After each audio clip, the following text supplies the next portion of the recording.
vamos a empezar. Invierno de 1943. Un periodo crucial en la Segunda Guerra Mundial.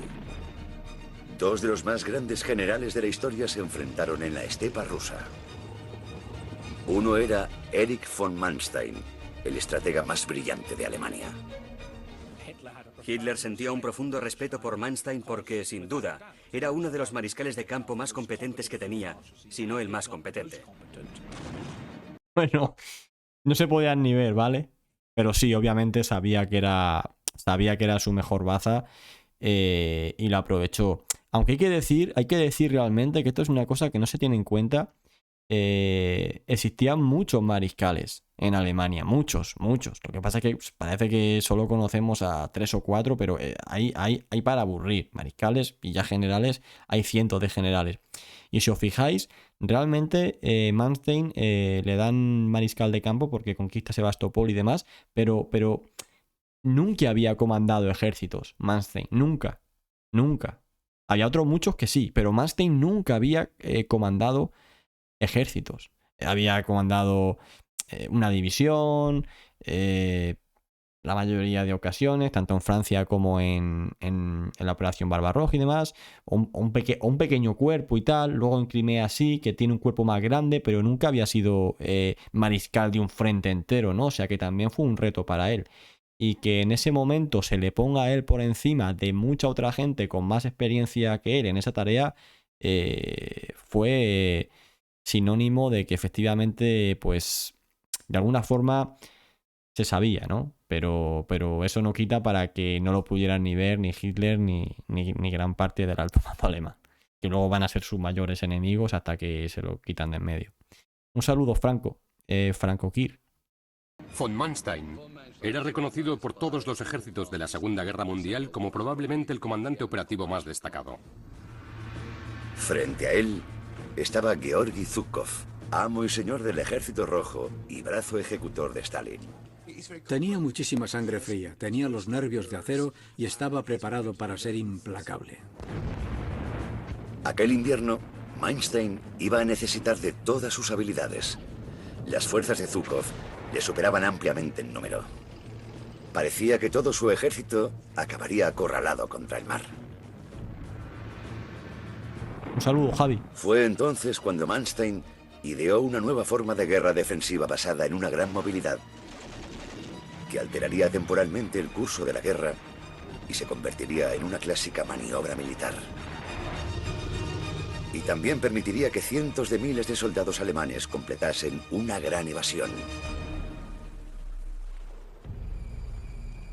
Hoy estoy preparando un vídeo, de hecho, lo estaba redactando hoy sobre una conversación que tuvo Otto Remer, que si a alguno suena, fue el de el hombre este que paralizó la Operación Valkyria, ¿no? En el 44. Y es curioso porque a finales del 43 él era un simple comandante de batallón, en aquella época. Y le dan la cruz de hierro, le dan las hojas de roble para su cruz de caballero, perdón. Y va Hitler y le dijo exactamente esto.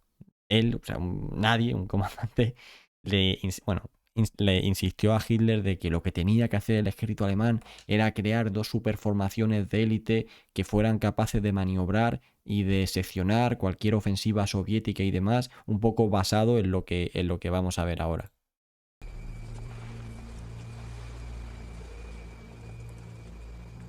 Febrero de 1943, en el Frente Oriental.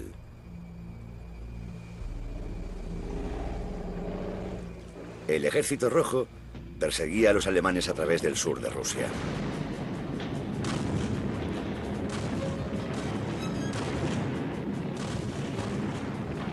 Había unos 300.000 soldados alemanes, pero estaban desplegados por la estepa rusa en un frente de cientos de kilómetros de longitud. Frente a ellos, más de 500.000 de soldados del Ejército Rojo. Existía la posibilidad real de que los alemanes cayesen y que todo el frente oriental de Hitler se viniese abajo. Pues si nos ponen un mapa. Pero no era únicamente cuestión de números. Los alemanes se enfrentaban a uno de los más grandes generales de la Segunda Guerra Mundial.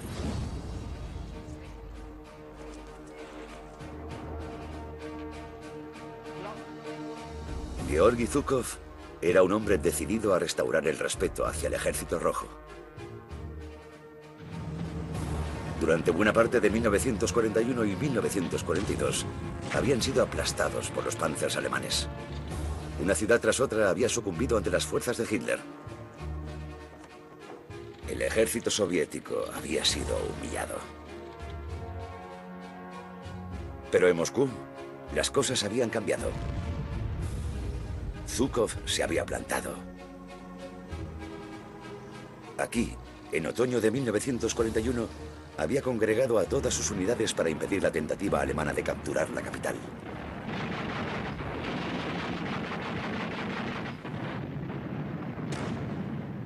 Así había frenado el avance alemán.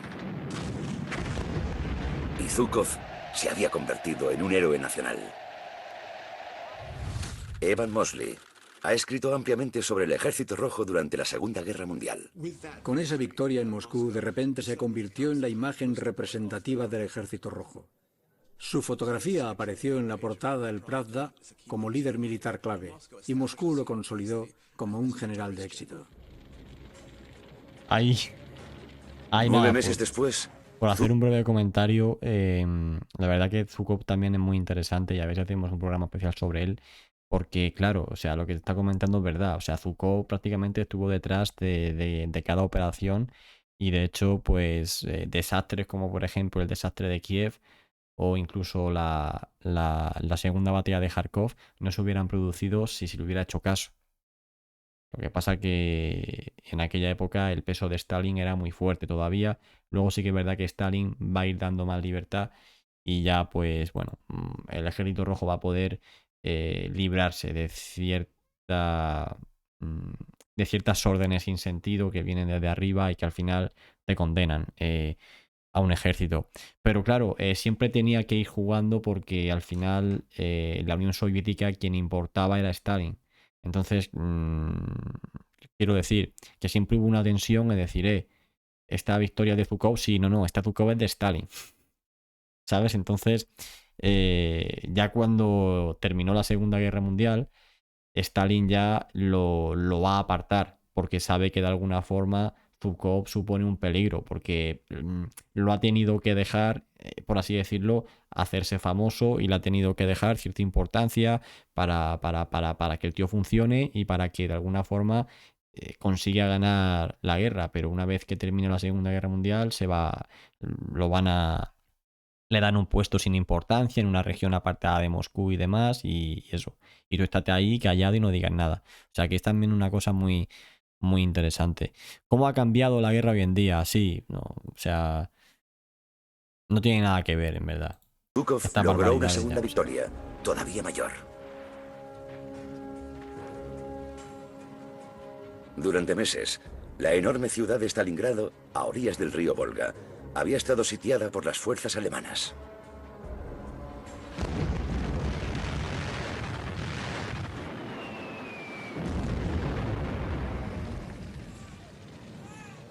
A decenas de miles de civiles soviéticos les esperaba una muerte brutal. Pero entonces, Zhukov recibió la orden de hacerse con el mando. En noviembre de 1942, de forma totalmente secreta, concentró a un enorme ejército. En una brillante maniobra táctica, lanzó una serie de movimientos por los flancos que atravesaron las líneas germanas. Ahora, en lugar de los rusos, eran los alemanes quienes estaban atrapados.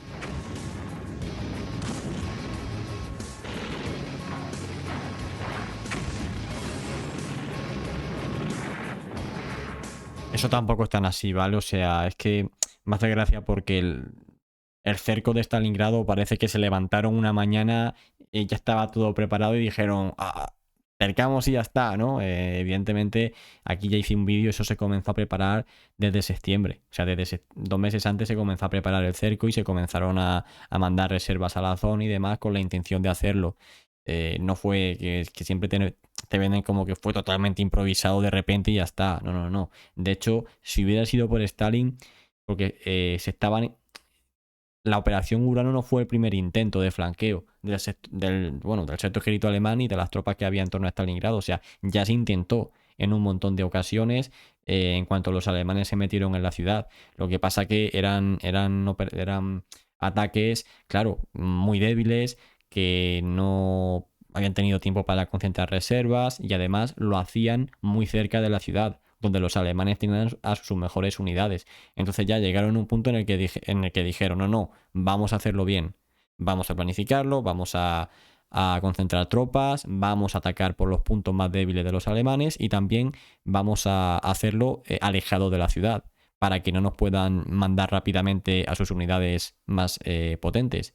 Y además vamos a esperar un par de meses a que el desgaste, el clima, la distancia y demás haga mella en el propio ejército alemán para pillarlo lo más débil posible. O sea que simplemente es un dato que no tiene ningún tipo de interés para esta operación que vamos a ver a continuación, pero es para que se sepa. Aquella se convertiría en la mayor derrota de Alemania en la guerra hasta la fecha.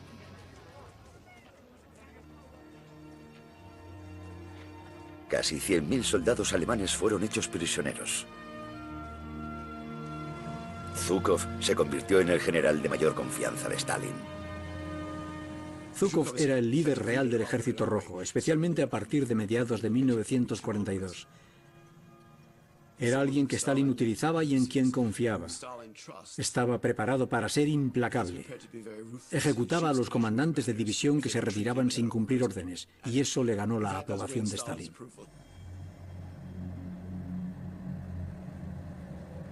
La victoria de Zhukov en Stalingrado frenó en seco el avance alemán a través del sur de Rusia. Marcó un punto de inflexión en la guerra en el frente oriental.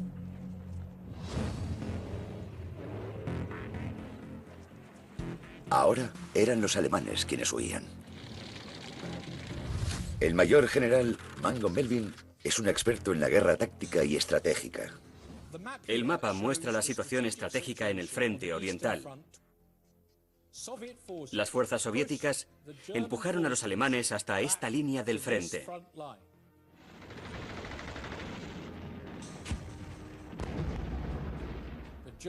Los alemanes habían sufrido graves pérdidas en su regreso desde Stalingrado.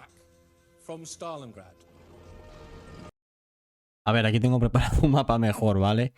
Porque mira que, no sé, que mis mapas tampoco son mucho más allá, pero es que lo que te ponen aquí son todavía peores.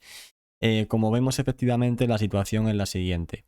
Este mapa aproximadamente es pues de finales de enero del 43, en la que todavía hay un núcleo en Stalingrado resistiendo, pero ya no tienen ningún tipo de posibilidad y se les ha tenido que abandonar a su suerte, porque los rusos, y esto es una cosa que tampoco se deja clara muchas veces, y es que parece que los rusos atacaron simplemente por Stalingrado y ya está. Efectivamente eso lo hicieron al principio, pero luego ya comenzaron lo que es conocida como la Operación Urano, Saturno, y posteriormente la Operación Galope, que van a presionar no solo en Stalingrado y las cercanías, 100 kilómetros por arriba, 100 kilómetros por abajo. Estamos hablando de que de que se ha lanzado el ataque en un frente anchísimo. Pero anchísimo, anchísimo, anchísimo desde Voronezh al norte. O sea, es un frente muy amplio y se ha desmoronado por completo. Está retrocediendo todo el frente alemán en una extensión de, no sé, de 500, 600 kilómetros de norte a sur. Es una auténtica barbaridad. Y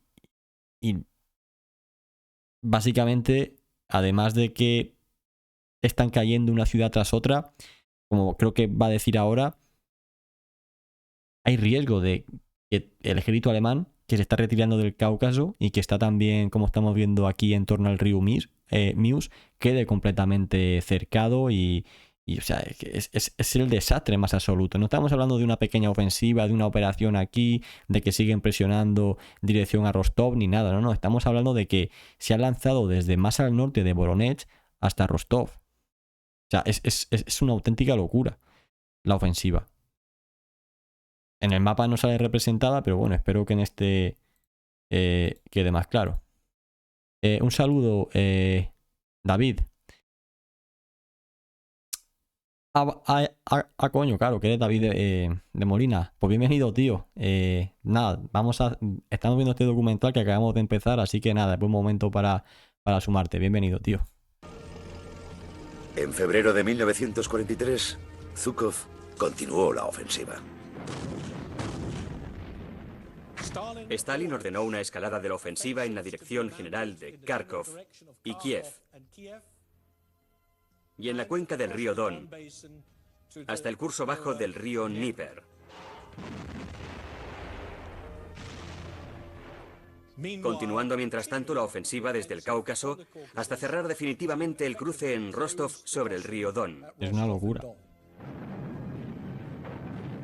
El ala meridional germana, en el frente oriental, estaba en grave peligro de desmoronarse. Esto era la sur y media del grupo del centro.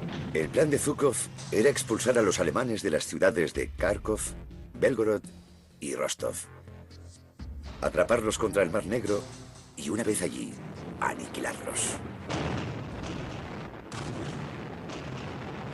No lo conozco, Javi. El juego. No conozco casi ninguno. El avance del Ejército Rojo no se apoyaba únicamente en un gran general con un número superior de efectivos. También estaba mejor equipado. El famoso tanque ruso es el T-34. Está fuertemente armado y fuertemente blindado. Es rápido y es fiable. Puede desplazarse por caminos maltrechos y bajo malas condiciones.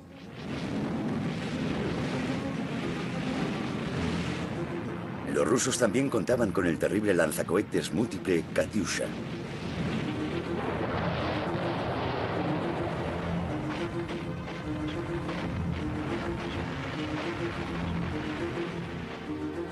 Las fuerzas alemanas del sur de Rusia estaban en graves apuros, pero tenían una esperanza. Zhukov...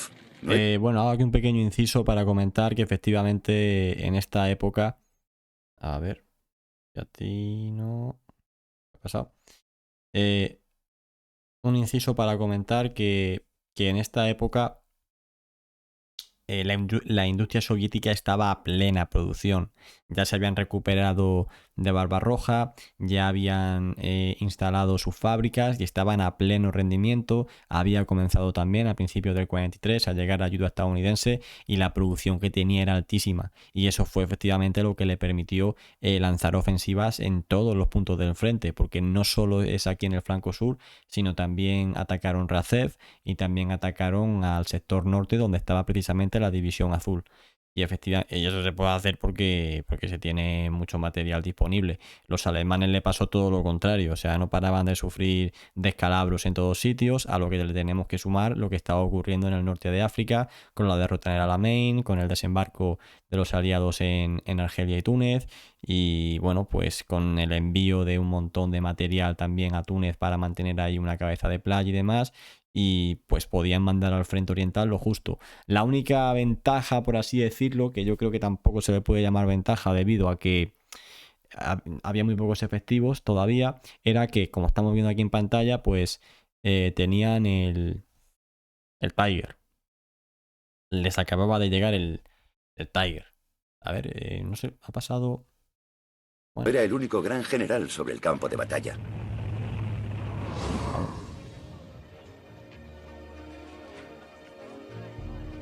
Durante más de 2 años, Erich von Manstein había estado detrás de algunas de las operaciones de mayor éxito de Hitler.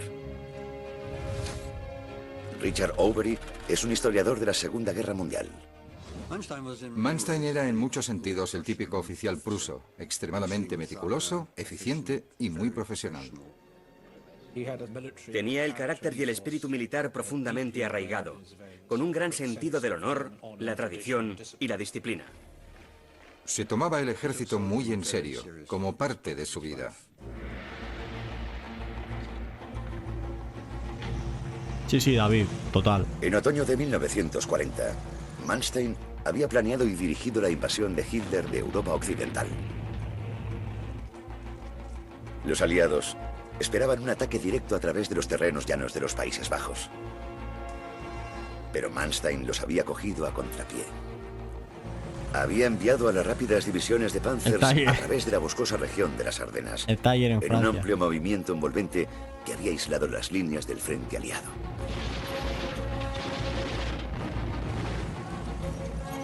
Era lo último que se esperaban los aliados. El plan de Manstein cogió a franceses y a británicos totalmente por sorpresa. Miraron hacia el bosque de las Ardenas y dijeron: nadie se atrevería a pasar por ahí, nos atacarán por los Países Bajos. El Tiger, Eso es lo que esperaban. Tiger 2, y Manstein se dio perfectamente cuenta de ello. Nada, la gran mayoría de imágenes que han salido ahí son de la batalla de Normandía y de la batalla de las Ardenas del 44, pero bueno, sin más. Francia sucumbió al plan de Manstein en apenas 3 semanas. El éxito de la campaña provocó su ascenso a general.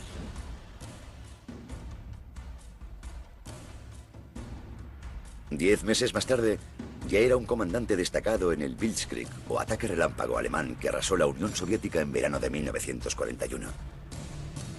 Una vez más, el ataque se apoyó en las rápidas divisiones de Panzers, que atravesaron con facilidad las defensas rusas. Los blindados se movían muy rápido. Tan rápido que desataban el pánico entre las líneas enemigas porque nunca podían saber dónde estaban los alemanes. Estaban delante de ellos y al instante ya les habían superado. Sí, David, ahora lo comento. Cuando lleguemos a... En pocos meses, Manstein había avanzado hasta el Mar Negro. Ahora, en febrero de 1943, se enfrentaba al contraataque ruso.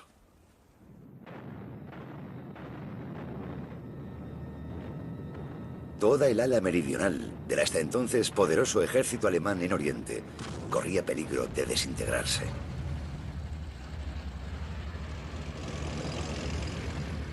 Los alemanes nunca se habían jugado tanto.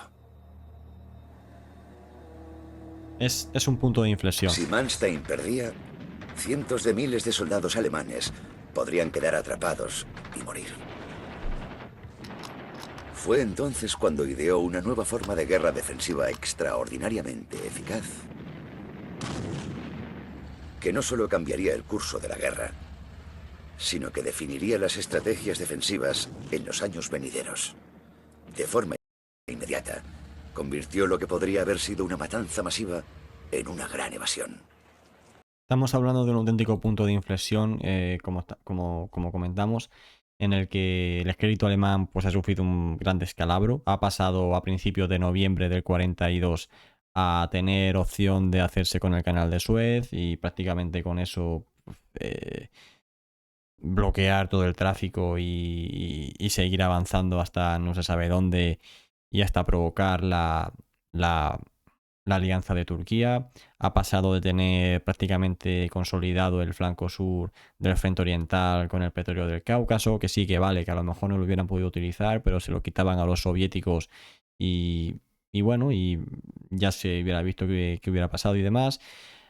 Han pasado de creer que el ejército rojo ya estaba completamente aniquilado en las últimas, agotado, que ya no era capaz de nada, que les habían vencido completamente porque eran prácticamente ya incapaces de defender la posición en Stalingrado y demás. O sea, han pasado de ver la victoria ya en la mano a que todo se dé la vuelta de la peor forma posible, ¿no? Esto es como cuando la vida tiene vas a hacer algo y dices, bueno, esto puede salir bien o puede salir mal, ¿no? Pero dentro de salir bien hay muchos grados de que puede salir mal. O sea, perdón, bien, y también de que puede salir mal, pero tiene muchos rangos dentro del mal. Pues lo peor que podía pasar en todos los sitios pasó. Además también dieron un gran bajón en la batalla del Atlántico. Todo. Los bombardeos a gran escala en las ciudades alemanas empezaron aquí más o menos en esta época. Todo se le pone en contra. Aún así, como vamos a ver a continuación, se le va a poder dar la vuelta a la situación, que básicamente es frenar en seco las vanguardias soviéticas y volver a reconquistar una fracción pequeña realmente. Realmente es pequeño lo que reconquista Manstein, pero es muy importante para elevar la moral. Y bueno, pues vamos a ver cómo fue posible. Y sí, lo del cuerpo Panzer SS hablamos ahora, cuando a ver qué presentación hacen y añadimos cosas.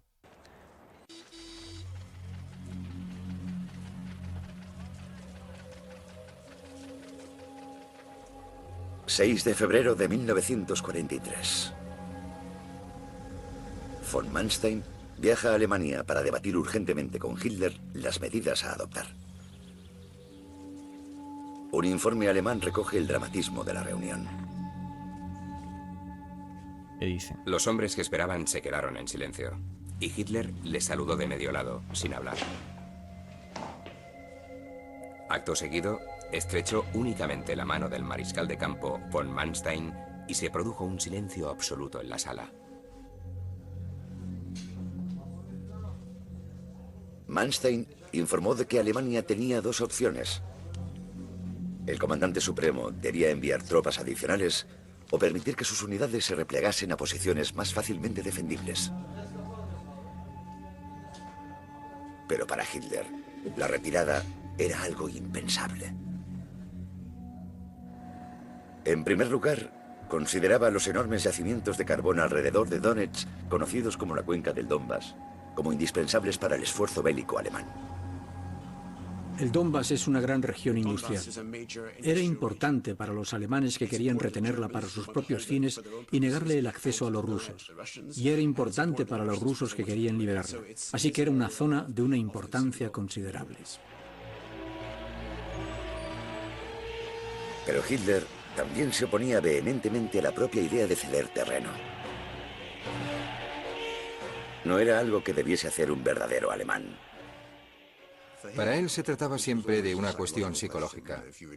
Si te retiras eres un cobarde, si avanzas eres un auténtico soldado alemán, y por muy simple que parezca, lo aplicaba siempre que podía a su visión del campo de batalla. Para Manstein, obviamente no tenía ningún sentido. Lo que determinaba el éxito en el campo de batalla era la posición de las tropas, el suministro de armas y nuevos equipos. Y por supuesto, y sobre todo, estar dispuesto a replegarse si era necesario, aunque solo fuese para preparar mejor un ataque.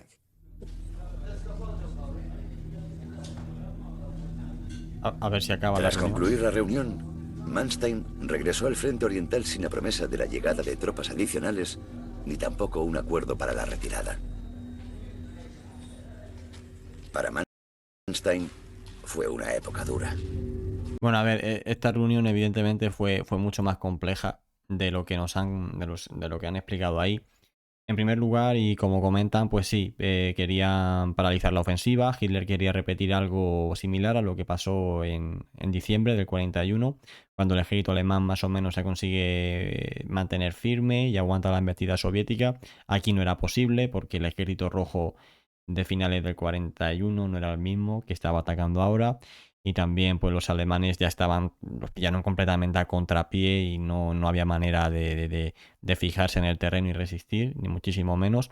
Y efectivamente, como han comentado aquí, ¿no?, que el único candidato así de interés estaba la cuenca del Donetsk, donde hoy precisamente se están produciendo pues ese enfrentamiento, que al final pues todas las motivaciones son económicas en todas las guerras, y esta no iba a ser menos, y también la actual pues no va a ser menos, por mucho que digan. Pues no se quería abandonar esa región, porque no me acuerdo del porcentaje, pero o sea, la producción de carbón y de otros minerales muy importante para el esfuerzo de guerra es abismal. Entonces, claro, Hitler le decía por un lado, necesitamos, o sea, usted me pide más tropas, me pide que produzcamos más, pero si no tenemos esos recursos no vamos a poder aumentar la producción. Entonces hay un poco una paradoja, pero claro, como no tenemos esos recursos para mantener esa región, la tenemos que abandonar, pero si la abandonamos no vamos a poder hacer más. Entonces fue un poco ahí pues un lío. ¿Qué es lo que pasó? Que terminó de venir Albert Speer y dijo que el carbón que se obtenía a la derecha del río Mius que no era tan importante. O sea, a ver, pongo aquí el mapa. Aquí está.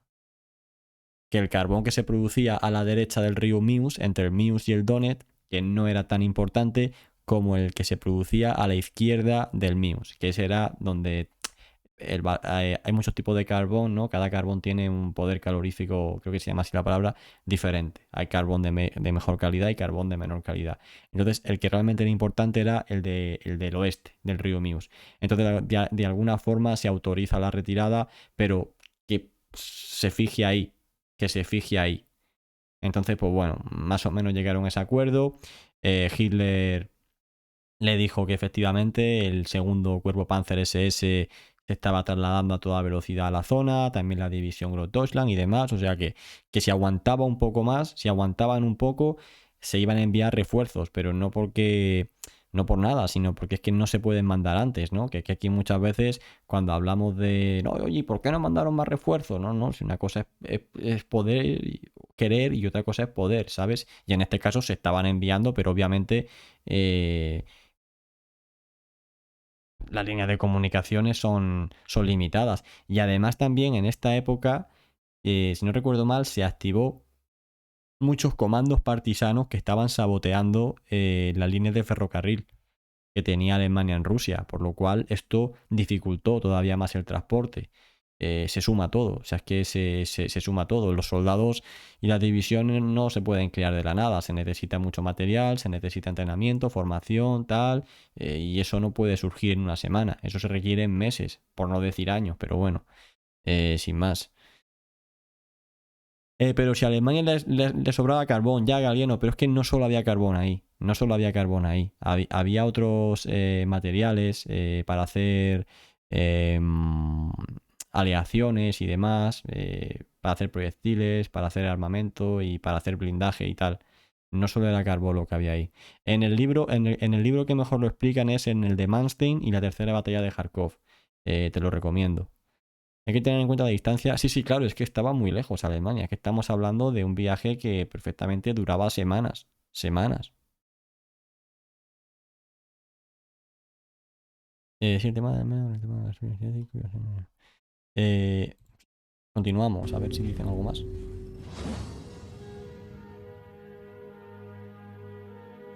En 1943, Manstein tenía 56 años. Llevaba casi 2 años pasando dificultades en el frente. Espérate que quito la imagen. 3 meses antes, su hijo mayor, Gero, había muerto cerca de Leningrado. Fue un golpe terrible para Manstein. Probablemente fue lo más duro que le pasó en toda su vida. La gente que visitaba su cuartel general decía que Manstein estaba envejeciendo a marchas forzadas.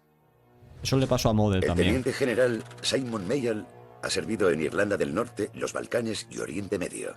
Sabe lo que es estar en el frente. Seguro que no estaba durmiendo bien, que no estaba comiendo bien, que estaba cansado y arrastraba una enorme carga psicológica.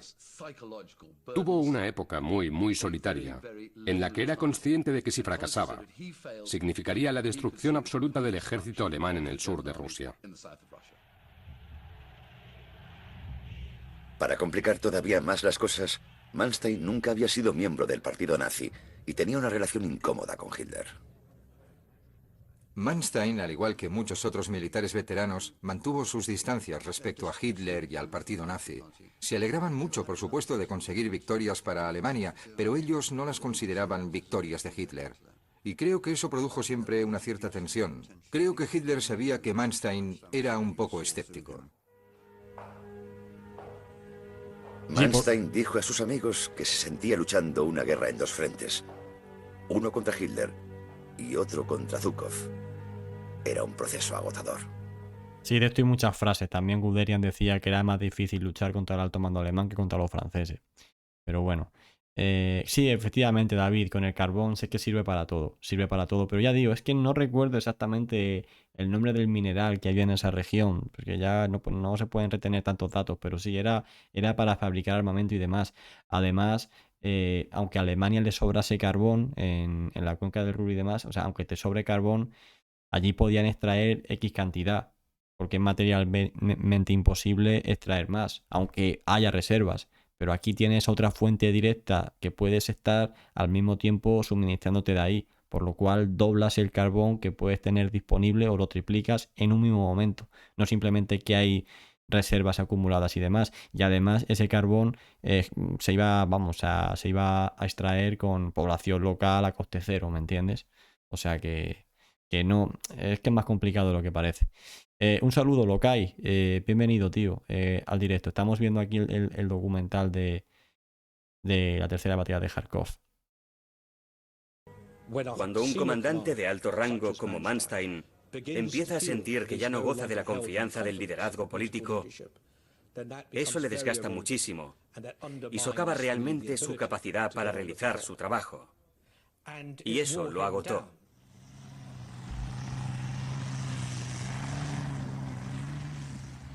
De vuelta en el campo de batalla, Manstein dijo al jefe del Estado Mayor de Hitler: Informe al Führer una vez más de que necesito libertad de maniobra para poder ejercer el mando. Siempre cree que se lo solicito únicamente para poder replegarme más rápido. En realidad, es lo contrario. Y concluyó: Si el Führer no confía en mí, debería buscar a otro. Pero su petición de mayor libertad de acción cayó en saco roto.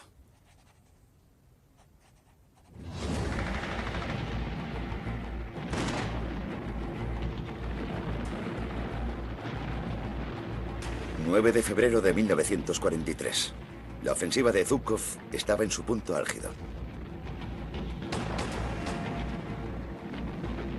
Las fuerzas rusas reconquistaron la ciudad de Belgorod.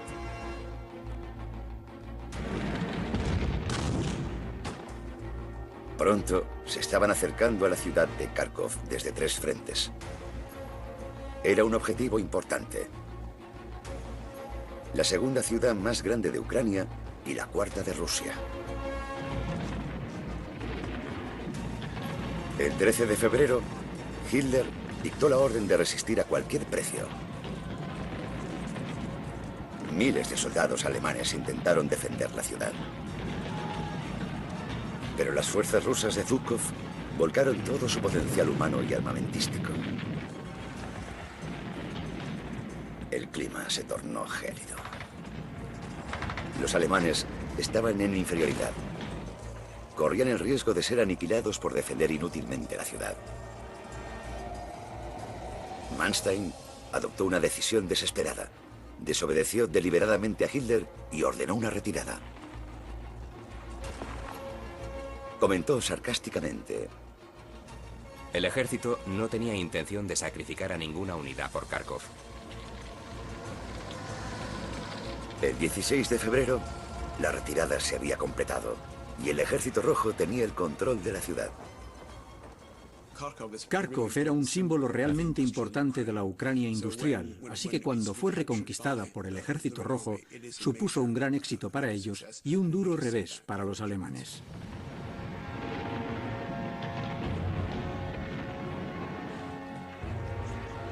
Los soldados de Zhukov... A ver, aquí un momento. Es este libro, ¿vale?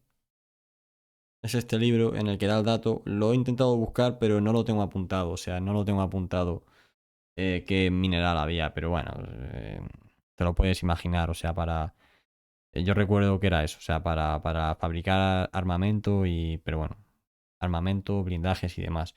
Lo que nos está comentando aquí, la ofensiva final en la que los alemanes, pues, la ofensiva soviética me refiero, que va a forzar a los alemanes a tener que abandonar la ciudad de Kharkov, en el que a pesar de estar, pues como vemos aquí la Der Reich y la Listandarte, pues se van a ver obligados a abandonarla. Pensar que tanto la Listandarte como la Der Reich llevaban muchos meses en Francia reequipándose, reorganizándose, entrenándose para convertirse en superdivisiones de élite que prácticamente de manera autónoma pudiesen ser capaces de darle la vuelta a una situación. O sea, este super sueño de decir, vamos a crear una división tan potente que ella sola no gane la guerra prácticamente. Una división que la mandemos al combate y que avance a pesar de lo que tenga enfrente suya, ¿no? Es un poco esta idea. Y entonces, pues imagínate qué pasa si juntamos 3. Entonces, había mucha expectativa. En este libro precisamente comenta que Manstein no tenía ningún tipo de esperanza en estas divisiones porque consideraba que estaban muy mal dirigidas. Consideraba que bajo el mando de un general perteneciente al ejército en lugar de las Waffen-SS hubieran tenido un mejor desarrollo, ¿vale? Era su opinión. Entonces, lo que ocurrió fue que estas divisiones fueron lanzadas al combate. La que más combatió ahí fue la Dar Reich. Y básicamente, pues, no pudieron cumplir con la misión. Sí, defendían a lo mejor su línea, pero por los lados, pues por su flanco eran desbordadas. Entonces se tienen que retirar porque si no se retiran van a quedar cercadas. Así se fueron retirando hasta que llegaron a Kharkov. En Kharkov le pasó lo mismo, decir, bueno, ¿qué hacemos? Mantenemos la ciudad, hacemos aquí un nuevo Stalingrado, que nos cerquen y ya está, por mantener una ciudad que realmente no tiene ninguna importancia, porque es que no tiene importancia, está totalmente destruida y no es... O sea, Kharkov sí que fue importante porque era un centro de comunicaciones y demás, pero bueno, porque para el caso no le van a dar uso inmediato, iba a ser un sacrificio inútil. O nos retiramos e intentamos y participamos en una operación más grande, en una operación con la que sí podamos conseguir algo. Entonces, desobedeciendo las órdenes de Hitler, que había dicho que la ciudad había que mantenerla a toda costa, a pesar de que sus divisiones de élite quedasen aniquiladas, se retiraron. Claro, ahí estaba Manstein y estaba Paul Hauser, ¿no? Que era el que las comandaba. Y esto pues no le sentó nada bien a Hitler. Al final se convirtió en una victoria, pero claro, se había desobedecido una orden. Entonces era algo que no quedaba bien. Y Hauser pues pagó un poco el plato roto. No se le condecoró, no se le tuvo en cuenta para ningún homenaje y tal. Y bueno, fue un poco así. Pero al final se consiguieron salvar las divisiones y, oye, se van a emplear para lo que vamos a ver a continuación. Los soldados de Zhukov ya casi podían oler la victoria. Lo has buscado, era manganeso. Uno de ellos escribió en su diario: estamos cruzando territorio liberado. Zonas que llevaban ocupadas por los alemanes durante más de 2 años. ¿En qué página? Sus habitantes salen a recibirnos con alegría. Y nos regalan manzanas, peras, tomates, pepinos, etc. A mediados de febrero, la vanguardia del ejército ruso había avanzado más de 300 kilómetros en el territorio controlado por los alemanes. Claro, mira, pues está aquí, efectivamente. Muchas gracias, David. Lo que la cuenca del Donetsk aportaba el 60% del carbón de la Unión Soviética. Que con quitársela, aunque tú no lo puedas usar al momento, ya se lo estás quitando a tu enemigo. Luego tenemos el 70% de mineral de hierro. 70%. Manganeso. Y no aporta nada más por aquí y tal. O sea, es una auténtica locura. Es una auténtica locura. O sea, con la ocupación de esta zona, que Alemania la ocupó a finales del 41, comenta aquí que la Unión Soviética perdió el 65% de su producción de carbón, el 68% de hierro en bruto, el 58% de la producción de acero y además otros minerales, comenta aquí, y luego aparte Ucrania, que de por sí producía trigo, ¿no? El 38% del trigo de la Unión Soviética. Es que es una zona muy, muy importante realmente, o sea, no es moco de pavo, no es moco de pavo. Eso de las superdivisiones era aunque está... Muchas gracias, David. Eso de las superdivisiones era porque aún estaban empecinados con la batalla decisiva. Sí, claro. Claro. Querían carros de combate, querían divisiones que por sí solas fuesen capaces de todo a la hora de atacar y a la hora de defender.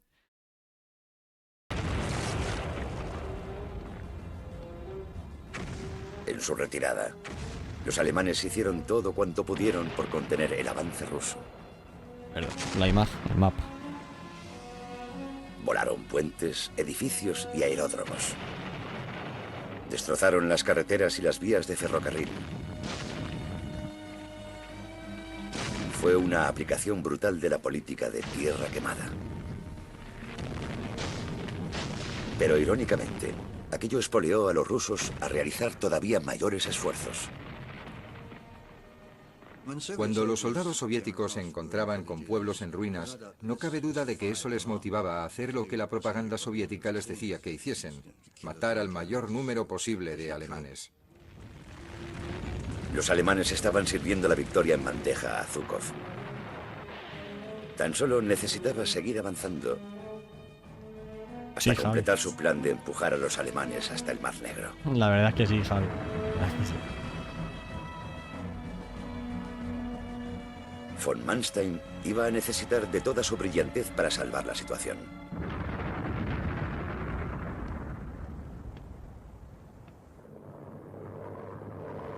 La visita de Hitler. 17 de febrero. Hitler vuela hasta el cuartel general de von Manstein, en el Dnieper, para otra reunión de emergencia. Un testigo presencial de la llegada de Hitler con su perro Blondie relató lo siguiente. Descubrí, estremecido, que Hitler tenía muy mal aliento. Cuando cogí su abrigo, aquel bicho alsaciano se puso hecho una furia. Colgué el abrigo del perchero y podría jurar que en los bolsillos llevaba 2 pistolas.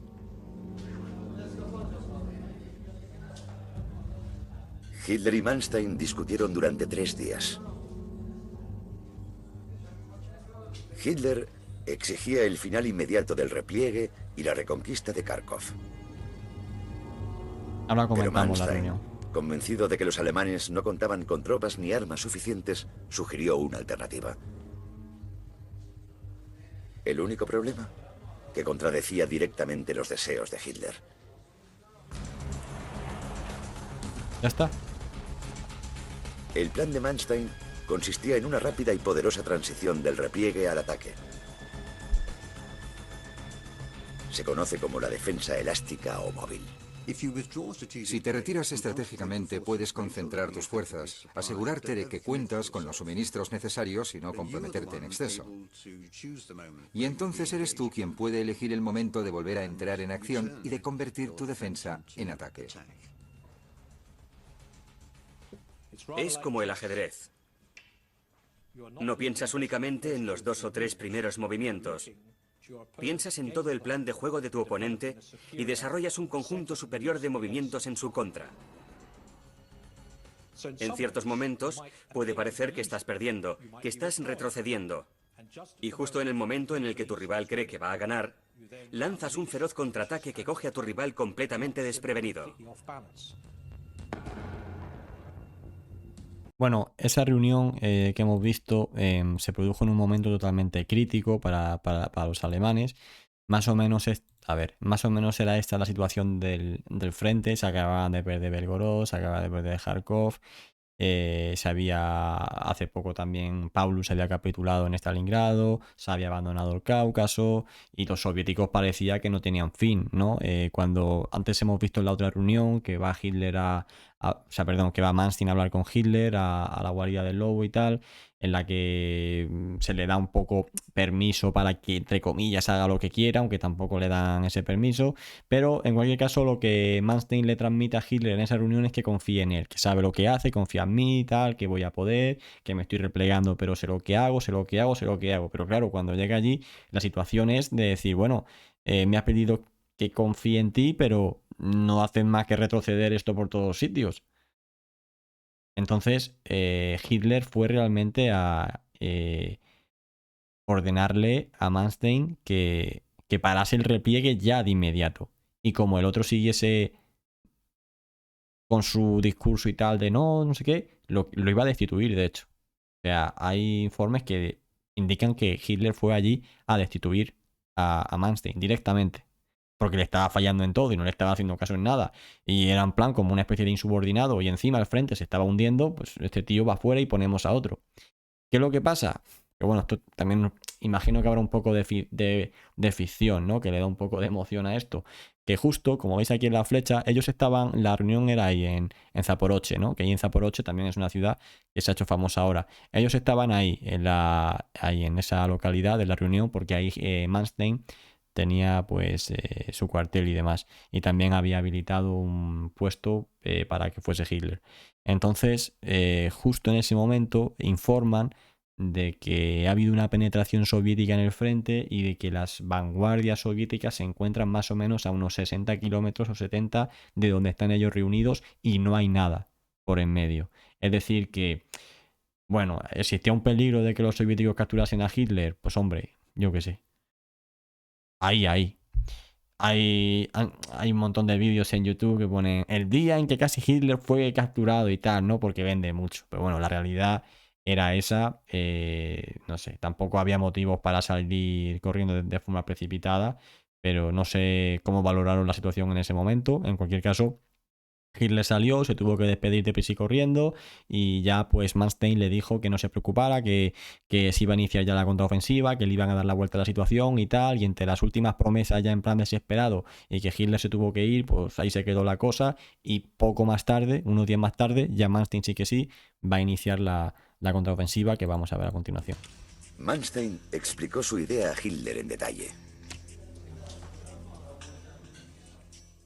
Lo que quiere hacer, y es el plan que explica a Hitler, es replegar las líneas alemanas hasta el río Dnieper. No veas. Y ceder terreno para atraer a las fuerzas soviéticas hasta una zona vulnerable elegida por él. De modo que sus líneas se estiren en exceso y se preparen para perder la cuenca del Donetsk. Claro. Eso generaría las condiciones para lanzar un contraataque en dos fases. La primera, recuperando Kharkov. Y la segunda, aplastando a las fuerzas soviéticas contra el mar de Azov. Claro, o sea, este que estamos viendo era el plan original de Manstein, por así decirlo, que era hacer un repliegue, pero vamos, o sea, nunca visto, un repliegue nunca visto, pero no se le dio permiso para hacer esto. Porque su permiso era que, bueno, que más o menos hiciera lo que quisiera, pero siempre y cuando la cuenca del Donetsk se mantenga al oeste del Mius. Sí o sí. Entonces tuvo que idear otro plan, un poco menos ambicioso y, bueno, pues menos arriesgado y, por lo tanto, como es menos arriesgado, claro, que en el caso de conseguir la victoria, como se consiguió, no iba a ser tan aplastante como a lo mejor hubiese sido aquí, pero bueno. Y la segunda, aplastando a las fuerzas soviéticas contra el mar de Azov. Con este tipo de poderosa contraofensiva, Manstein creía que podía derrotar la ofensiva soviética y comenzar a establecer las condiciones para firmar las tablas o un empate en el frente oriental.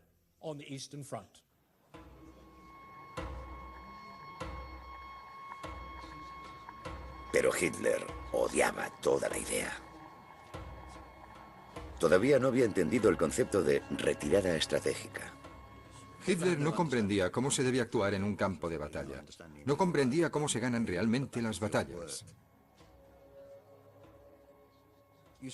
Si nos fijamos en las imágenes, mientras analizan los mapas, está claro por su lenguaje corporal que a Hitler no le gustaba que Manstein le dijese lo que debía hacer. No llegó. 3 días después, Hitler regresaba a Alemania sin dejar claro si aceptaba la táctica de Manstein o no. Esto es cuando mandan la información de que hay tropas soviéticas cerca, por eso entre comillas se va. Manstein escribió que él y Hitler vivían en 2 mundos diferentes. Y sí, evidentemente con ese repliegue más Hitler amplio. hablaba de conservar la cuenca del Don por las necesidades económicas. Y Manstein le dice, creo que no lo entiende. No tenemos fuerzas suficientes para eso. Hubieran tenido más tropas. Pero con la marcha de Hitler, Manstein tenía libertad para tomar sus propias decisiones. Era un momento crucial para los alemanes. Qué raro que no lo diga. Pero los rusos también se enfrentaban a grandes decisiones.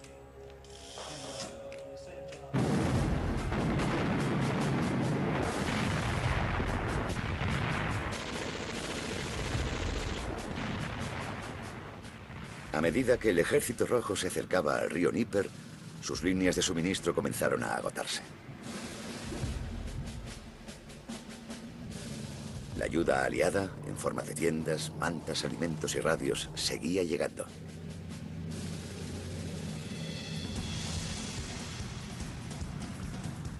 Pero el comandante ruso, Georgi Zhukov, se enfrentaba a un dilema. ¿Hasta dónde y a qué ritmo podía avanzar sin estirar sus líneas en exceso, haciéndolas vulnerables a un posible contraataque? Los depósitos de suministros estaban en la retaguardia, a cientos de kilómetros de distancia. Creo que el problema que tienen los rusos es que son distancias muy largas. No cuentan con el modo de transporte necesario para mantener el ritmo. Cuanto más retroceden los alemanes, menores son sus problemas de suministro. Cuanto más avanzan los rusos, mayores son los suyos. Péndulo Los de la guerra. suministros y la logística son una cuestión clave en estas batallas. Esto es lo que se le llama el péndulo de la guerra, ¿no? Y que donde más visible se vio fue precisamente en el norte de África. Pero aquí hay un dato curioso, y es que efectivamente los soviéticos en esta época, pues, controlaban, pero todavía no habían perfeccionado, ¿no? Su doctrina y tal. Y uno de los errores más graves que cometían era pues que se dejaban llevar, cosa que los alemanes también hicieron, ¿no? Joder, los alemanes durante la Operación Barbarroja también lo hicieron mucho. Esto de dejarse llevar, de decir hay que avanzar, hay que llegar a la retaguardia enemiga más profunda, hay que seguir avanzando, da igual la logística, da igual si nos quedamos sin gasolina, ya veremos lo que hacemos, avanzamos. Y esto, pues, te puede salir bien y otra vez pues, te sale mal, ¿no? A los soviéticos les salió, muchas veces le salió mal y se dejaron, pues, unidades por ahí aisladas y sin más, ¿no? De hecho, creo que el caso más famoso fue el tal, a ver si lo digo bien, eh, Al- Lavov, Lavov, a ver. Ah, no, este era. No, este no es. No recuerdo ahora mismo el nombre.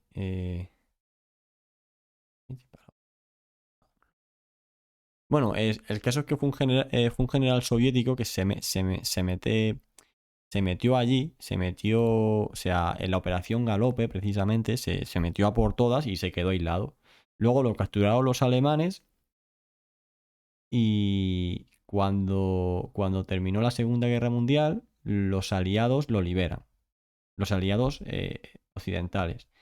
Entonces el tío vuelve a la Unión Soviética y en plan lo consideran como un inútil, como un desastre, como un tal, ¿no? Y de hecho lo marginan bastante y creo que no fue hasta después de la muerte de Stalin cuando lo van a rehabilitar y demás, pero sí, o sea, esto se dio y no tenían ese control todavía. Entonces, aquí se vinieron arriba en el mar de Azov. También el hecho de que las divisiones de élite alemanas de la Waffen-SS huyesen, por así decirlo, no mantuviesen la posición después de que los soviéticos habían interceptado precisamente la orden directa de Hitler de que mantuviese la posición en Kharkov. Cuando los soviéticos vieron que hasta esa división se retiraba, se vinieron muy arriba y dijeron esto ya está hecho, somos imparables, el ejército alemán está completamente derrotado. Entonces, claro, si el repliegue hubiese sido hasta el Dnieper, pues a lo mejor los soviéticos se hubieran quedado por el camino, no hubiesen podido mantener el ritmo de avance y hubieran avanzado, se hubiesen reagrupado es que no se sabe, por eso te digo que no se sabe si a lo mejor el otro gran plan de Manstein hubiese salido mejor, porque a lo mejor los soviéticos no hubiesen podido seguir avanzando tan a lo loco como lo estaban haciendo hasta esa fecha. Entonces, pues bueno, no sé, se puede especular mucho, ¿sabes? Sí, claro, tenían gente muy preparada, pero que aún así no. Tenían gente muy preparada, pero no miraban por la tropa, ¿sabes? Si hay que mandar a tíos para adelante y se quedaban aislados y los masacraban, tampoco pasaba nada, ¿sabes? El objetivo era conseguir la victoria al coste que fuese. Zhukov tuvo que hacer auténticos malabarismos. Stalin quería que avanzase y aplastase a los alemanes. Pero Zhukov sabía que sus líneas de suministro habían llegado al límite. Finalmente, decidió seguir adelante con el ataque.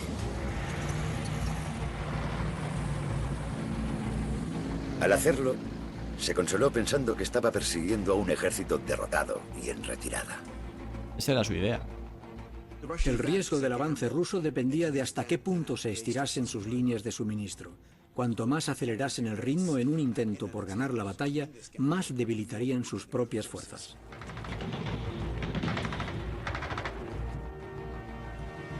Mientras Zhukov analizaba la situación, una duda dominaba sus pensamientos. ¿Corría el riesgo de malgastar su oportunidad?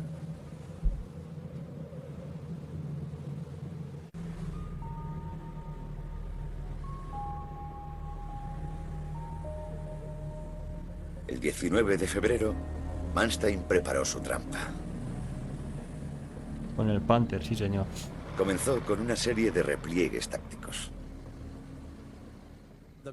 El principal ataque ruso, la Operación Galope, continúa avanzando en dirección sudoeste, amenazando los puentes claves sobre el río Dnieper, incluido el de Zaporilla, donde estaba el cuartel general de Manstein.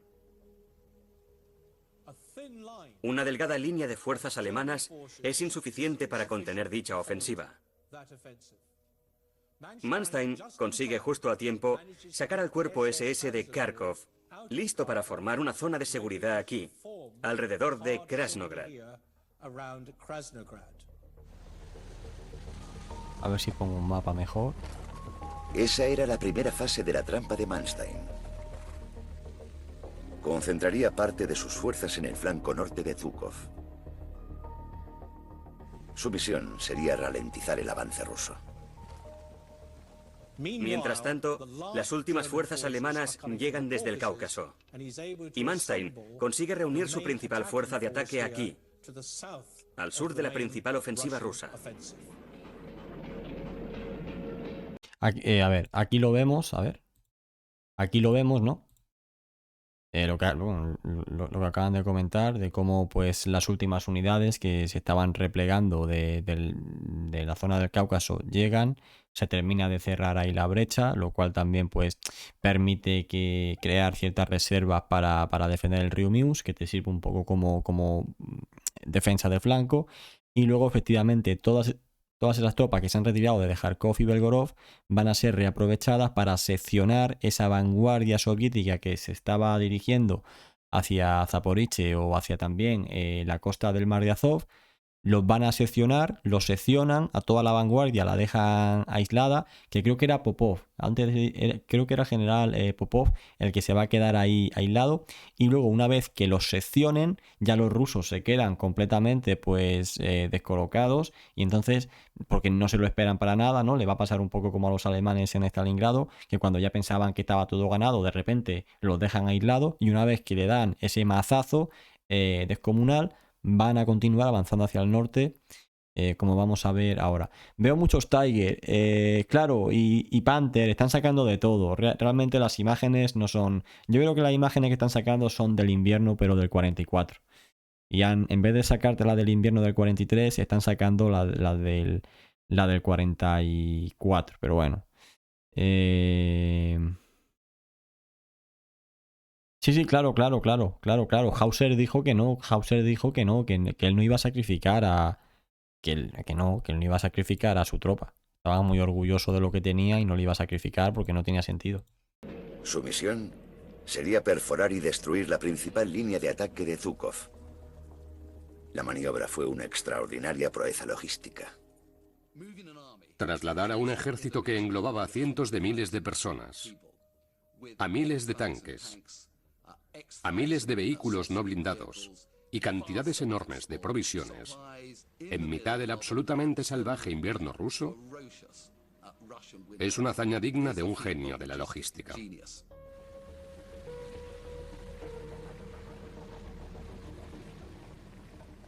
En la profundidad de aquellas noches frías y oscuras, Manstein tuvo que sentirse abrumado, junto a sus oficiales, por la complejidad y por la magnitud del posible desastre al que se enfrentaba. No, son del invierno. La noche del 19 de febrero, la trampa quedó tendida. Los alemanes estaban concentrados en ambos flancos de la vanguardia rusa.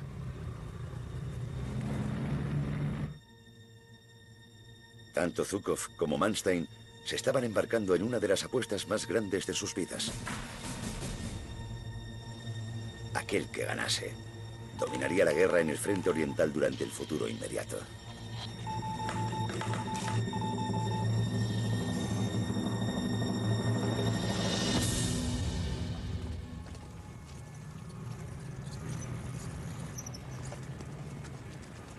El 20 de febrero de 1943, Manstein accionó la trampa y pasó de la defensa al ataque.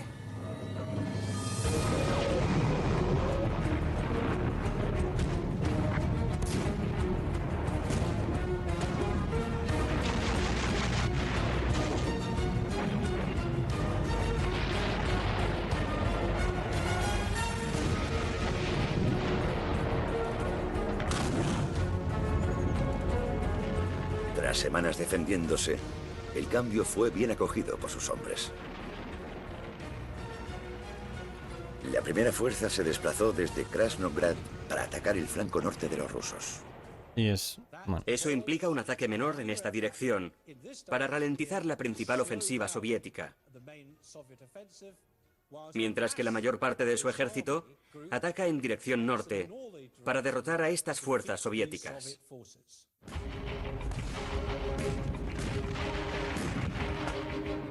El objetivo de Manstein era compensar su inferioridad numérica concentrando todas sus fuerzas en los puntos débiles de Zhukov. sí, en eso consiste la concentración de fuerzas, ¿no?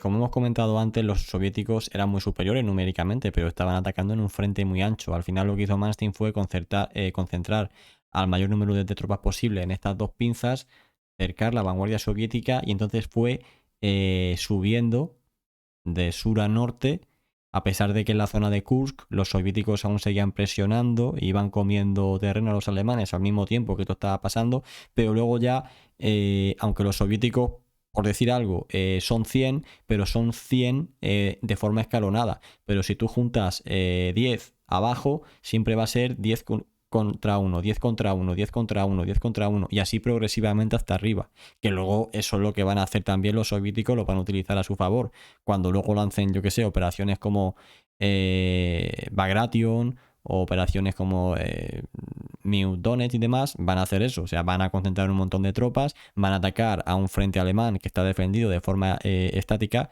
y al final, pues si tú juntas 100 en un punto y te vas a enfrentar con pequeñas agrupaciones siempre de 5 o 10 tal, pero tú vas a tener siempre la superioridad. Y aquí pues esto se consiguió, ¿sabes?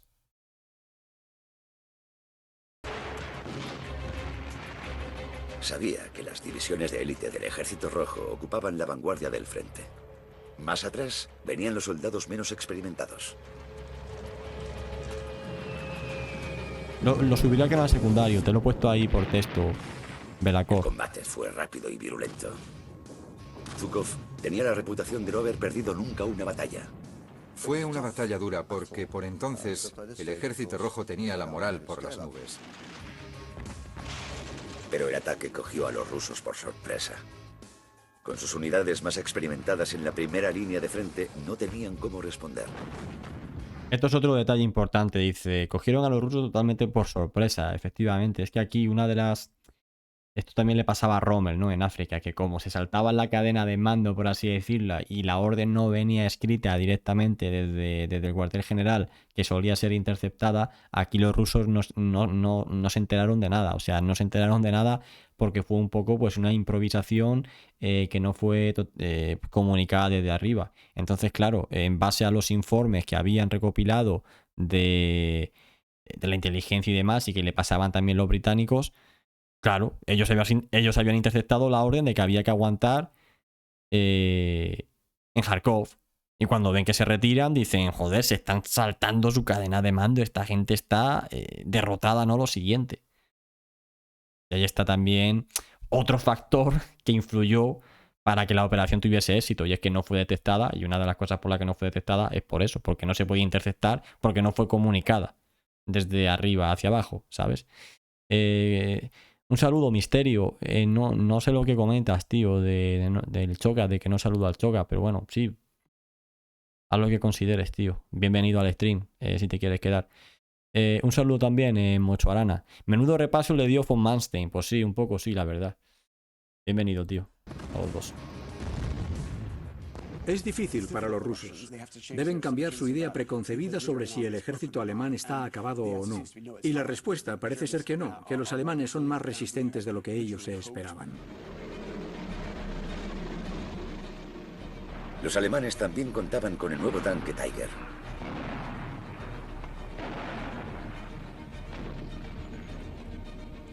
Era un modelo superior al T-34 ruso. Ya, pero había muy poco realmente, pero bueno. Así que estaba. Los bombarderos alemanes provocaron terribles daños en las líneas rusas.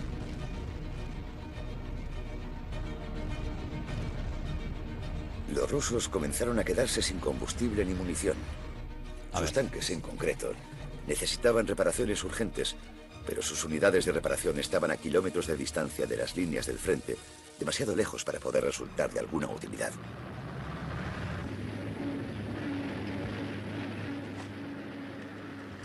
Vale, pues nos encontramos aquí, en este mapa, ¿vale? A ver. Realmente esta flecha está mal, ¿vale? Lo que pasa es que no tenía espacio para ponerla porque, bueno, es lo que hay. Pero una vez que aquí ya han seccionado esa ofensiva soviética, que antes, si os acordáis, iba hacia la ciudad de Zaporizhzhia, ya lo han seccionado y ahora ya los alemanes van a seguir subiendo. Aquí ya el alto mando alemán se llena arriba, ¿vale? Ya empieza, oh, qué bien, qué exitazo, adelante a por todas. Aquí ya sí que apoyan totalmente a Manstein, lo intentan dirigir desde arriba, ahora tienes que hacer esto, ahora tienes que hacer lo otro y tal. Y una cosa que le dijeron fue que atacase a los soviéticos por su retaguardia. O sea, que atacase por su retaguardia en plan para abarcar el mayor territorio posible y demás, ¿sabes? Haciendo una curva lo más pronunciada posible. Realmente no fue así. O sea, esto es la idea que se propuso. La curva iría directamente pegada a Kharkov. Pegada a Kharkov, los alemanes tampoco tenían muchas unidades y demás. Habían sufrido un gran desgaste. Aquí en este momento estaban combatiendo los restos de los restos de los restos de los restos de los restos. Unidades que se habían tenido que fusionar a la carrera, etcétera, etcétera, ¿no? Y tampoco estaba el horno para bollos. Entonces, también tenían la amenaza de que les pasase un poco como a los soviéticos. Y esto Manstein lo planteó. Dijo, no he montado aquí esta ofensiva pillando precisamente a los soviéticos al contrapié porque se han confiado en extremo y nos vamos a meter a nosotros en la profundidad de la retaguardia soviética para quedarnos aislados. Además, que el de hielo estaba por llegar. Estamos hablando de principios de marzo del 43. La primavera estaba al caer. Sabían que tenían muy poco tiempo para actuar y se tomó la decisión por parte de Manstein de que era mejor asegurar subir directamente pegado a Kharkov y no tomar esta opción de abrirse tantísimo hacia la derecha. Simplemente quería comentar esto. ¿Sería esta la última gran victoria estratégica de los alemanes en la Segunda Guerra Mundial? Pues es posible. A ver.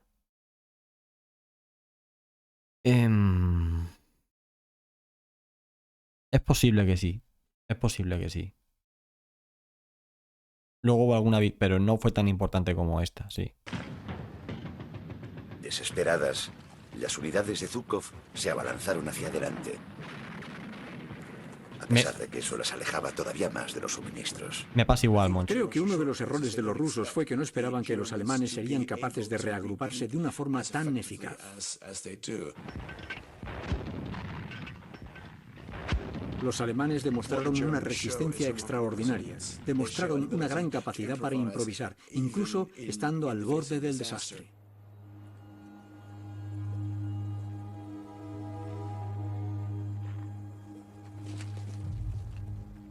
La noche del 4 de marzo, los agotados cuerpos del ejército ruso se desintegraron. Los alemanes acorralaron e hicieron prisioneras a unidades enteras. Zhukov había sido derrotado. Las pérdidas soviéticas en el frente meridional fueron considerables tras la contraofensiva de Manstein. Fue un auténtico golpe para el ejército rojo.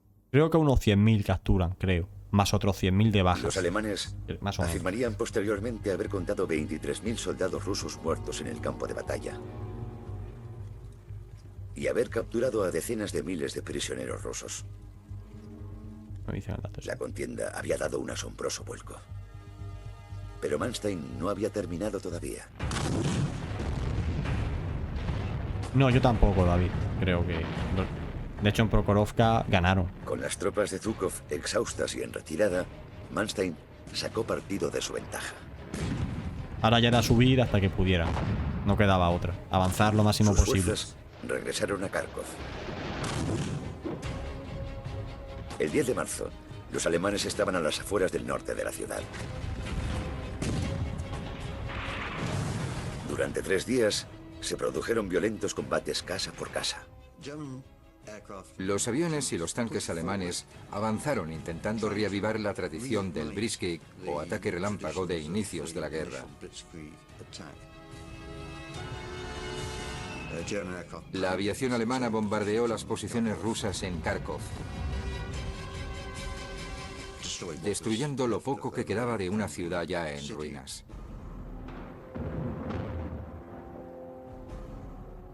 Tres días después, los rusos se retiraron. Kharkov fue capturada y de nuevo un número importante de soldados soviéticos cayó en manos alemanas. Los alemanes siguieron avanzando muy rápido y la ofensiva soviética se desmoronó. Claro, y ahora... A ver si pongo un mapa. Te respondo mientras, Misterio, a lo que has planteado de cómo va a afectar ahora el invierno a la guerra de Ucrania. Realmente el invierno no es el problema. Y más allí que están perfectamente preparados para el invierno, tanto los ucranianos como los rusos. Realmente el problema es el de hielo, el barro. Porque si tú estás preparado para el invierno, a ver, obviamente no son las mejores condiciones, pero se puede llevar bien. Pero el problema es el barro, porque el barro se produce con el de hielo en primavera y luego también se va a producir en otoño.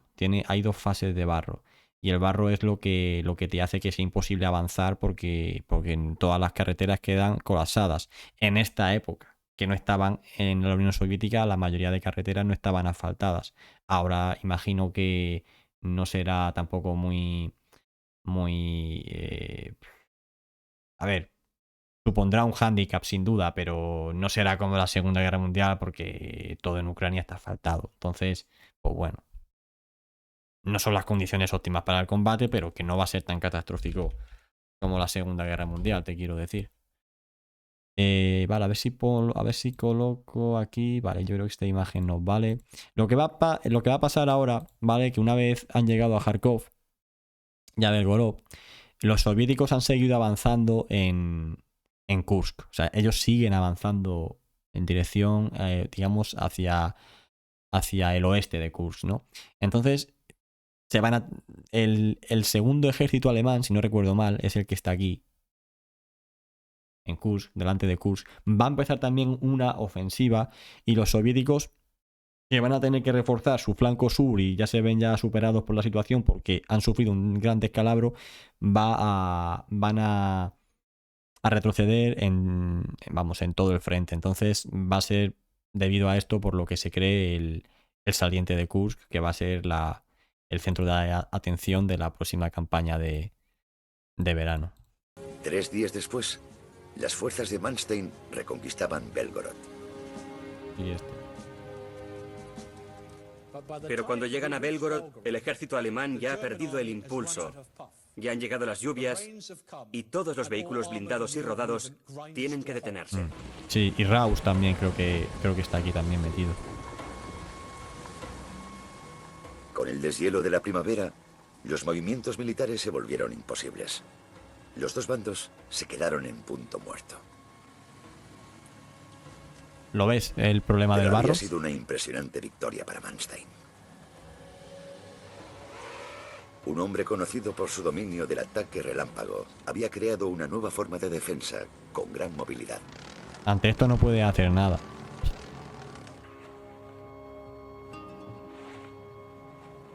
Para cientos de miles de soldados alemanes en peligro de quedar atrapados en el Mar Negro, había supuesto una extraordinaria gran evasión. Y de Juan Campo Ferreira.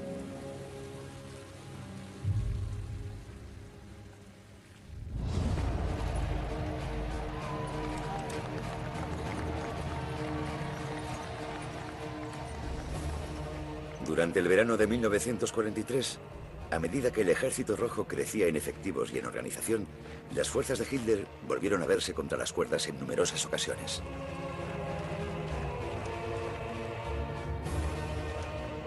Pero la defensa móvil de Manstein les permitía convertir una y otra vez posibles derrotas aplastantes en retiradas controladas.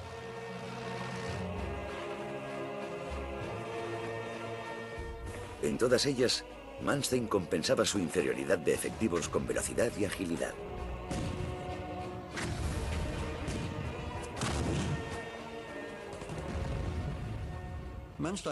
La defensa de Manstein en el sur de Rusia en 1943 se considera entre los estrategas bélicos como el ejemplo clásico de defensa elástica.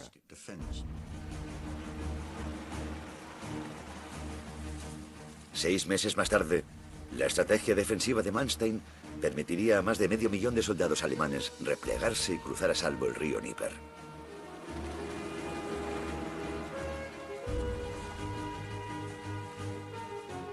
Algunos historiadores han calculado que la defensa elástica de von Manstein pudo haber prolongado significativamente la guerra.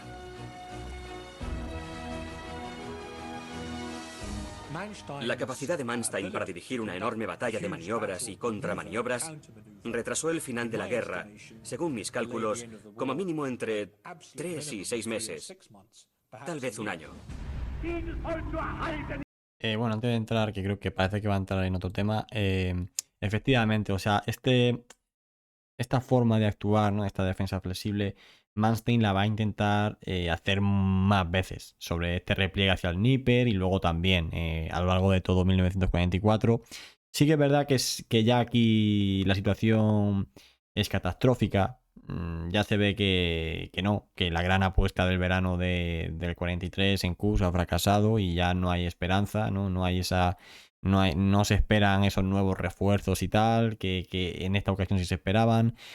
Los aliados han desembarcado en Sicilia, Mussolini ha sido depuesto. Se comienza a ver que todo va a ir mal.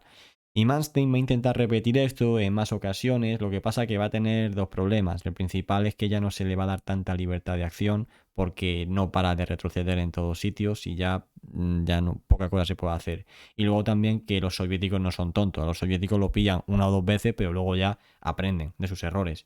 Y ya no van a ser tan confiados, ya no se van a dejar llevar tanto cuando ven a los alemanes que se están retirando así de forma acelerada de un sitio. Ya saben que ya cuando les han pillado dos o tres veces en trampas similares, de que de repente avanzan por un sitio que parece despejado y luego le atacan en pinza por la retaguardia y los aíslan, ya van a ir con cabeza, con reservas. Los soviéticos ya también a partir del verano del 43 se vuelven muy astutos, ya tienen gente con experiencia, tienen mucha libertad de maniobra, sus generales y demás, no es un ejército tan inflexible y ya no le va a dar tanto resultado. Además de que una defensa flexible se puede hacer siempre y cuando pues el frente por el que te ataquen no sea muy grande, pero si ya nos metemos en una operación Bagration que te están atacando por un frente de cientos y cientos de kilómetros, pues hombre, te puedes replegar y tal, puedes atacar por un punto, pero es complicado ya hacer frente a esa situación. Pero bueno, esto ya da para todo tipo de valoraciones, ¿vale? Pero en Alemania, las constantes disputas de von Manstein con Hitler le habían pasado factura.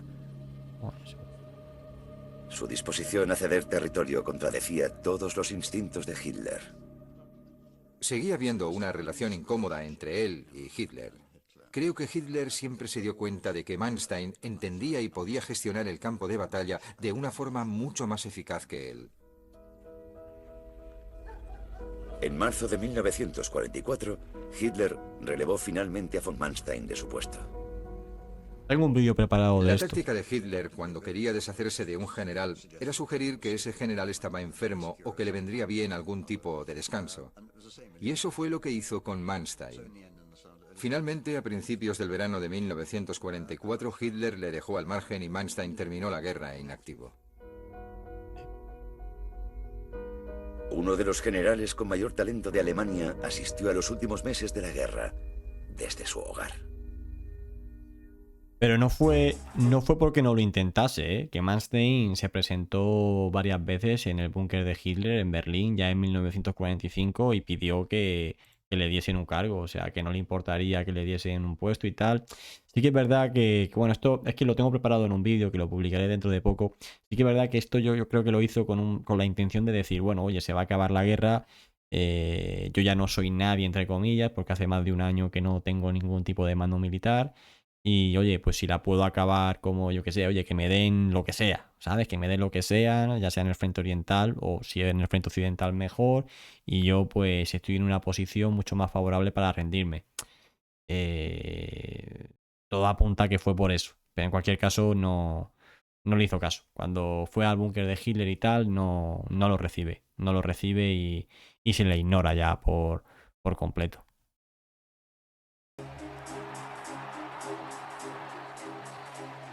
El 7 de mayo de 1945. Los nazis se rinden. Nuremberg, Germany, once the holy city of Nazism, Bueno, becomes the setting of an epic event. Here, under the vigilant eyes of Allied military police, the 20 most important surviving members of the Hitler Gang go on trial. Esto no me lo esperaba esto ya. Uno de los hombres que se enfrentaba al juicio era Erich von Manstein.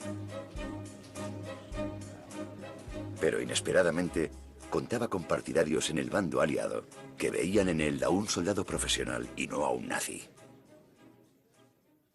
Sorprendentemente, le defiende un miembro laborista del Parlamento, George Payet, que se manifiesta firmemente en su favor. Muchos de los subordinados de Manstein también declaran a favor de su defensa. Y hasta Winston Churchill contribuye a un fondo para financiar la defensa de Manstein. Manstein es juzgado por 17 cargos, queda absuelto de 8 de ellos y es condenado por los 9 restantes. Manstein fue condenado a 18 años de prisión, que posteriormente se reducirían a 12. Es que era la mejor baza que tenían. Ante un posible conflicto con la Unión Soviética, realmente Manstein era la mejor baza que tenían porque, digamos que tenía mucha experiencia a la hora de enfrentarse al Ejército Rojo maniobrando. O sea, no simplemente con una defensa aquí en plan estática y aguantamos aquí lo que sea. No. Para dirigir ejércitos móviles, ágiles y si tiene recursos más que suficiente para todo, mejor, ¿no? Y en este caso, pues los estadounidenses era precisamente el ejército que tenían. De hecho, yo creo que el ejército más mecanizado de todos era precisamente el estadounidense por la abundancia de recursos que tenían. Y sin duda, el que más partido le podía sacar a eso en un posible enfrentamiento contra la Unión Soviética era Manstein. Entonces, pues hubo bastante interés por decir, oye, vente con nosotros, ¿sabes? Pero bueno. Hay muchas historias sobre Model y Manstein conforme va leyendo sobre ellos. Manstein no se callaba nunca y Model decía que sí, luego hacía lo que consideraba yo oportuno. Sí. Luego también comentan que cuando Manstein se reunía con Hitler, Manstein nunca tenía un buen día. Era como que se quedaba un poco parado y tal, y no se sabía expresar bien y ¿sabes? O sea, no sé si es que se ponía nervioso, no. Algo le pasaba que no era él. No conseguía sacar todo su talento en las reuniones. Eso lo comentan muchos que estaban presentes en esas reuniones y que lo conocían.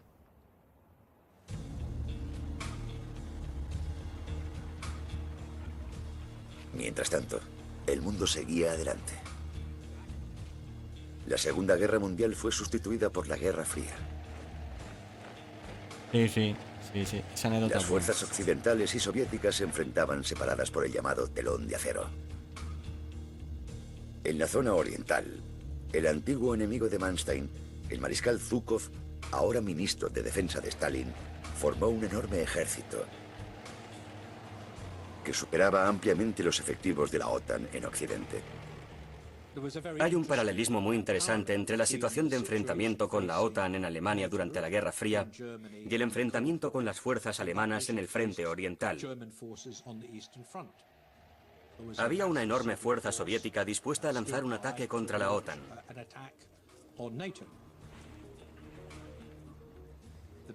Y la mejor forma de afrontar ese ataque era desarrollar alguna forma de defensa móvil.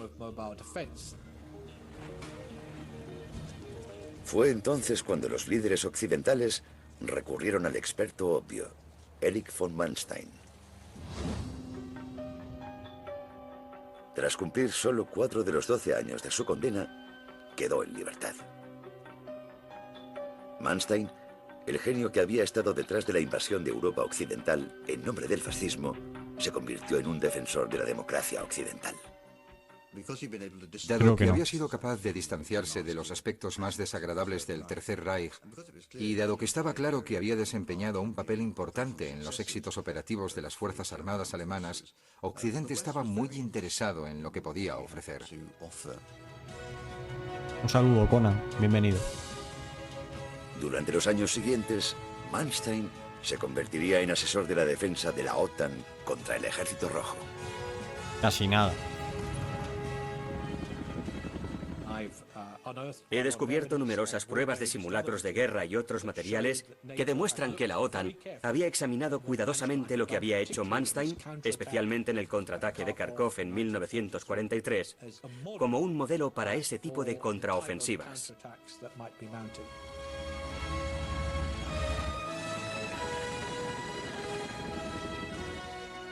Zhukov definiría posteriormente a von Manstein como un oponente digno. Acabada la guerra, Zhukov dijo: la única persona a la que considero realmente un oponente capacitado es el mariscal de campo Manstein. Bueno.